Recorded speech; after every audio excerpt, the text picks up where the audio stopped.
ঘুমানোর আগে 11 বার বিসমিল্লাহ পড়ে এই দোয়াটি 7 বার করুন। কোনো রকমের টেনশন আপনাকে ছুতে পারবে না, কোনো রকমের টেনশন আপনাকে স্পর্শই করতে পারবে না। দেখেন আমাদের মধ্যে অনেক ভাই রয়েছে যারা অনেক ফ্রাস্ট্রেশনে ভোগেন, অনেক ফ্রাস্ট্রেটেড পিপল রয়েছে আমাদের মধ্যে যারা হতাশার টেনশনে আত্মহত্যা পর্যন্ত করতে চায়। এরকম মানসিক টেনশনে যারা রয়েছেন, প্যারেশানিতে যারা রয়েছেন, তারা ঘুমানোর আগে এই আমলটা করে দেখেন। বিশ্বাস করেন ভাই, আপনার এই আমলের মাধ্যমে যা উপকার হবে, আমার পরিচিত অনেকেই এই আমলটা করার মাধ্যমে তারা উপকৃত হয়েছে। আল্লাহর হাবিব সাল্লাল্লাহু আলাইহি ওয়াসাল্লাম নিজে আমলটা প্রেসক্রাইব করেছেন, রাসূলুল্লাহ সাল্লাল্লাহু আলাইহি ওয়াসাল্লাম নিজে সারা জীবন এই আমলটা করেছেন। এই যে 11 বার বিসমিল্লাহর কথা বললাম, 11 বার বিসমিল্লাহর কথা সরাসরি হাদিসে পাওয়া যায় না, তবে বিসমিল্লাহ কিন্তু স্বাভাবিক কোন আয়াত নয়। আল্লাহর হাবিব সাল্লাল্লাহু আলাইহি ওয়াসাল্লামের শ্রেষ্ঠ সাহাবী সাইয়েদনা ওমর, তিনি একদা তার কাছে রোম সম্রাট বললেন যে আমার মাথার মধ্যে প্রচন্ড ব্যথা দেখা দেয়, সেক্ষেত্রে আমি কি করতে পারি? ওমর রাদিয়াল্লাহু তাআলা ওই রোম সম্রাটকে একটা টুপি হাদিয়া দিলেন।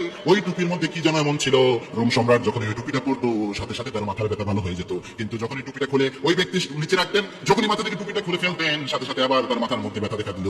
সে চিন্তা করলো কি এমন জিনিস রয়েছে এর মধ্যে যার কারণে মাথা ব্যথা ভালো হয়ে যায়। রোম সম্রাট টুপিটা খুললেন, খুলে দেখলেন টুপির মধ্যে লেখা রয়েছে বিসমিল্লাহির রহমানির রহিম। এই বিসমিল্লাহির রহমানির রহিম খুবই গুরুত্বপূর্ণ একটি আয়াত, এবং কি আলেমরা বেশিরভাগ প্রেসক্রাইব করে থাকেন 11 বার বিসমিল্লাহ পড়ে কেউ যদি ঘুমায়, আল্লাহ রাব্বুল আলামিন তাকে সুসংবাদ কোনো না কোনো ভাবে দিবেনই। অবশ্যই বিসমিল্লাহ পড়ে এরপরে যে কাজটা করবেন সেটা হচ্ছে একটি দোয়া। আল্লাহর হাবিব সাল্লাল্লাহু আলাইহি ওয়াসাল্লাম যেটা নিজে শিখিয়ে দিয়েছেন এবং বিশ্ব নবী সাল্লাল্লাহু আলাইহি ওয়াসাল্লাম সারা জীবন এই আমলটা করতেন। আপনারা যদি হিসনুল মুসলিম নামে একটি বই রয়েছে, এই বইটা নেন, এই বইয়ের মধ্যে এই দোয়াটা পাবেন, অথবা হিসনুল মুসলিম নামে অ্যাপ রয়েছে, এটার মধ্যে ওই দোয়াটা রয়েছে। আল্লাহর হাবিব সাল্লাল্লাহু আলাইহি ওয়াসাল্লাম নিজে জানিয়েছেন কোন ব্যক্তি যদি প্রত্যেকদিন সকালে 7 বার, সন্ধ্যা বেলায় 7 বার করতে পারে, হাসবিয়াল্লাহু লা ইলাহা ইল্লা হুয়া আলাইহি তাওয়াক্কালতু ওয়া রাব্বুল আরশিল আযীম, এই দোয়া 7 বার যদি কেউ করতে পারে সন্ধ্যার পরে, আল্লাহ রাব্বুল আলামিন যাবতীয় পেরেশানি থেকে, টেনশন থেকে ওই ব্যক্তিকে নাজাত দিবেন। সুতরাং আপনারা ট্রাই করবেন রাতের বেলায় ঘুমাতে যাওয়ার আগে এই আমলটি করার জন্য। অল্প দিনের দুনিয়া আমল দিয়ে যদি আমরা আমাদের জীবনকে সাজাতে না পারি, প্রিয় ভাইরা, আমরা কোনো কল্যাণ পাবো না। এবং ইসলামের যে ইনস্ট্রাকশন গুলো দেওয়া রয়েছে সবগুলোই মানুষের উপকারের জন্য, মানুষের কল্যাণের জন্য দেওয়া রয়েছে। আমরা আমল করি না, যার কারণে এর ফাদিলা পাই না। আমল করলে অবশ্যই অবশ্যই